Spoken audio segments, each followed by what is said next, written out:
بسم اللہ الرحمن الرحیم الصلاۃ والسلام علی رسولہ الکریم وعلی آلہ وصحبہ اجمعین اما بعد۔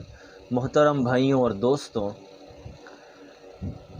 کسی کو کافر قرار دینا بہت بڑا جرم ہے۔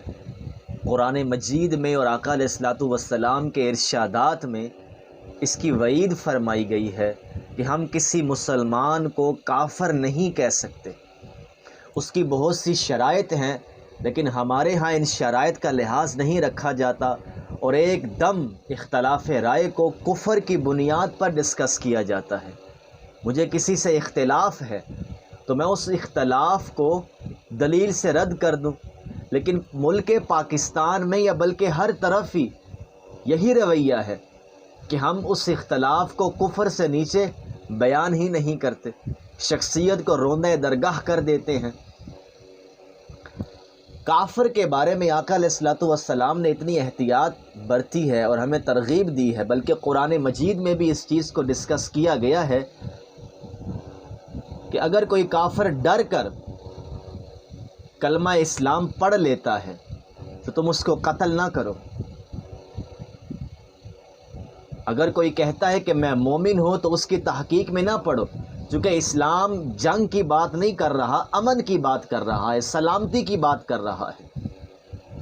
تو ایک کافر کے بارے میں اتنی احتیاط برتی گئی ہے تو مسلمان کے بارے میں تو بدرجہ اولا یہ احتیاط ہونی چاہیے کہ کافر میدان جنگ میں ہے اور وہ ڈر کر کلمہ پڑھ رہا ہے، میں نے اس کی نیت کو نہیں دیکھا، اس نے بے شک ڈر کے کلمہ پڑھا ہے، لیکن قرآن بھی اس بات کی گواہی دیتا ہے کہ اس کی تحقیق میں نہ پڑھو۔ اب اس کو قتل نہیں کیا جائے گا، اس نے کلمہ پڑھ لیا، اپنے آپ کو اسلام کے قلعے میں رکھ لیا ہے۔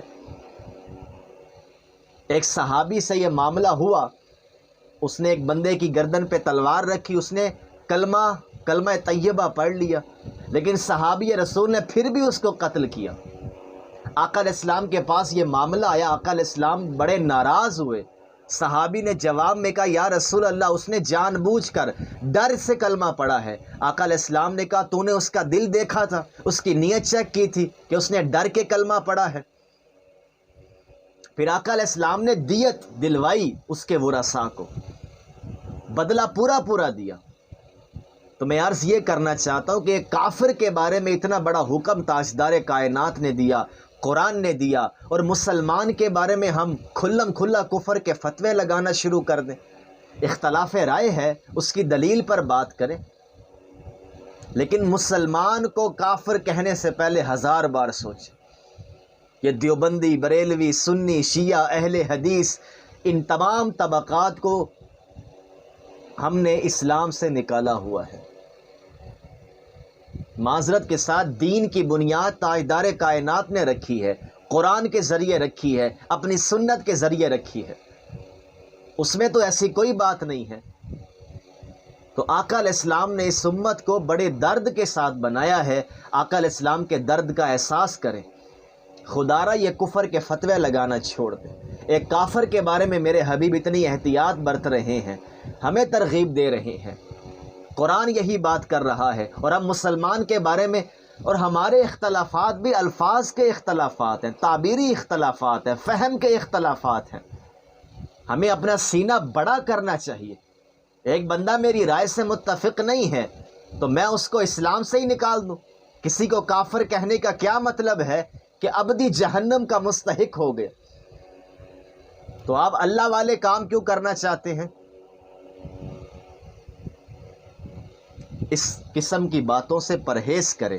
اور میں نے جو یہ بات ارشاد فرمائی ہے، جیسا کہ میں نے عرض بھی کیا، منہاج القرآن کی آفیشیل ویب سائٹ پر آپ کو پہلے دکھایا بھی ہے، قرآن کی آیت بھی موجود ہے اور یہ فتویٰ بھی موجود ہے۔ اس میں بھی سوال یہی ہوا کہ اگر کوئی کافر جنگ میں ڈر کے کلمہ پڑھ لے تو اس کے ایمان کا، اسلام کا کیا اعتبار ہوگا؟ تو وہاں کے مفتی صاحب نے بھی یہی بات بیان کی کہ اس کا اعتبار کیا جائے گا۔ انہوں نے حدیث بھی کوٹ کی، جو واقعہ میں نے سنایا، کہ ہم ڈر کو کیسے دیکھ سکتے ہیں؟ ظاہری طور پر اس نے کلمہ پڑھا ہے، اسی کا اعتبار کیا جائے گا۔ خدا را اس چیز کو سمجھے اور احتیاط کرے، اتحاد امت کی بات کرے۔ وما علینا الا البلاغ۔